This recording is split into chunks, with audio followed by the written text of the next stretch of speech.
The title of this podcast is Live for Personal Growth, and the rest will take care of itself.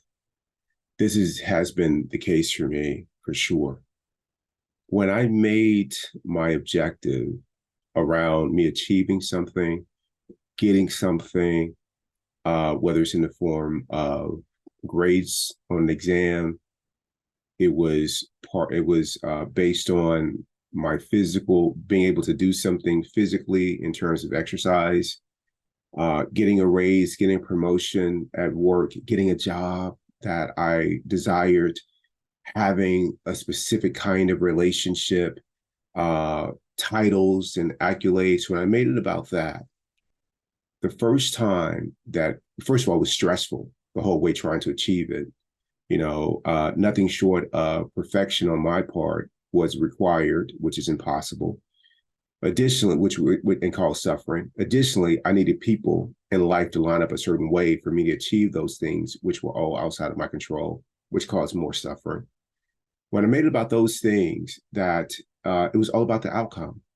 It was impossible to really and truly enjoy the journey that might have those as outcomes on the other side of that kind of work and that kind of commitment. And when I did get those things and suffered along the way to get them, what I found is they were never really fully satisfied. I enjoyed them for a moment, but then it was off to the next thing. It was worrying about that. And I've seen people do the same thing. They're like, hey, listen, I want to buy my first or second home. And then they worry about that and all the things they got to do with the mortgage and it being a certain rate and trying to lock it in and then line up contractors in case there needs to be a renovation or remodel. They're going back and forth, if they have to drive to the destination, the new destination or whatever, but they're worrying and ruminating the whole time, like they're getting no peace. So even if, when you get it, and it's on to the next worry. So now that you have the house, you're worried about all the little things that need to take place. You're obsessing about those. So what did you really get? Not a lot. But if you work on growing along the way, then you fulfill no matter how things turn out, because it's not about the outcome. It's about growing and experiencing whatever shows up in the present moment. And when something is challenging, you find a way to work through that and let that go and benefit from the process of letting go. And that has really been part of my journey. Of all the good things that I have in my life right now, is because growth has been the thing that I've been committed to, cultivating inner peace, letting go of my lower self so I can be Keith 2.0, and being aware that I'm only Keith 2.0 when I'm doing my practice and being aware. Whereas before, if there was a job that I was seeking and I had to have, then I get the job or I don't get it and I suffer. Let's say I get it. Then now the next thing is I'm going to be preoccupied with, which is the job being a certain way and all the things I got to do to live up to the expectations and the requirements that the job calls for. And I'm obsessed about acquiring these new skills in this really perfectionist kind of way that I need to know it and have those skills now at the highest level. More suffering. Comes to relationships. I need the relationship to be a certain way because this is how I have idealized it. That my partner has to be this way, look this way, do this. Their situation has to be a certain way. Kids, no kids, kids a certain age. All these things that I need it to be. But if I work on myself and I just be like, I want to be happy. And if I'm with somebody, great. It's because I worked on myself and I got so much love to give, but it's not because I need them to be a certain way. And or I need the relationship to satisfy this need in me. That's a problem. And that gets me on to the whole thing about need.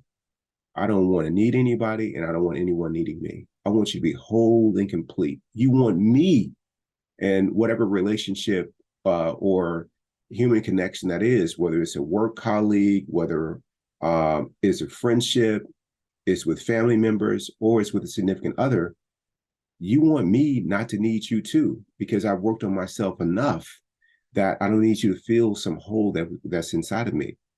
And a work relationship, we want to come together and we want to collaborate because we both have something that we want to do to contribute to whatever we're working on.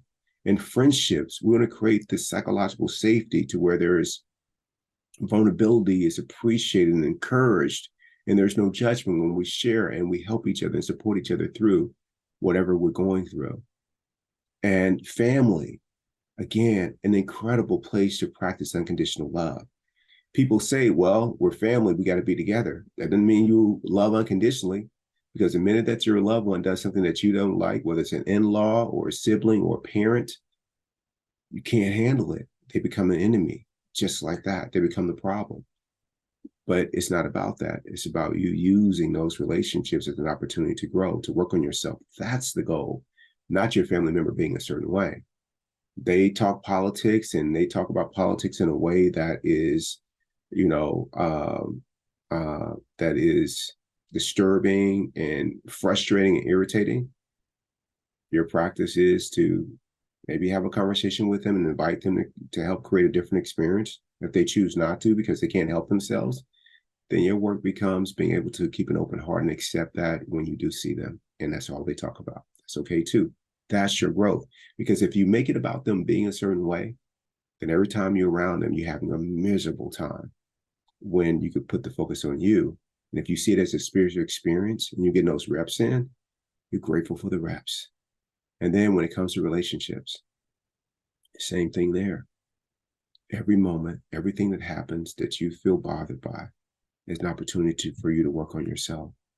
So, just to sum this up, that what you want to do is live for personal growth, and the rest of it will certainly take care of itself.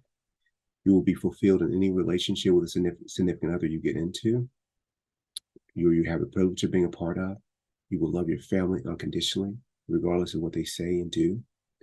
You will be the best colleague for people to work with. They will love working with you. They will get excited because you work on yourself. You're able to handle feedback. You'll be able to take the feedback and do something with it. The things that are said that are not a kind tone, you let those go. They pass right through you. So you continue to show up. And this has been true of my life. Every once in a while, something will happen at Mayo Clinic, or it has happened in the past, to where it reveals that I had an expectation about it going a certain way. And I noticed that discomfort. I noticed that, oh, I don't like this. Something is wrong. I wish this was different. And that's my cue to understand that I got my objectives twisted. I thought it was about me getting this to be a certain way. That's not it. My objective is for me to grow. And then however it shows up, I'm going to have a blast. There will be professional fulfillment. There will be satisfaction. And there will be a lot of personal growth on my part. And so when I return back to work, man, you're getting a better me. I've grown. I acquired new skills, or those skills have been further honed so that I have more to offer. I'm better able to serve the moment that's in front of me. So I encourage you to live for personal growth, and the rest will take care of itself, just like it has in my life. The things that I have been fortunate enough to have happen at Mayo Clinic is because I made it all about personal growth and not about what kind of job I do or what my day looks like. And I encourage you to do the same thing for every aspect of your life. Live for the personal growth and let the rest of it take care of itself.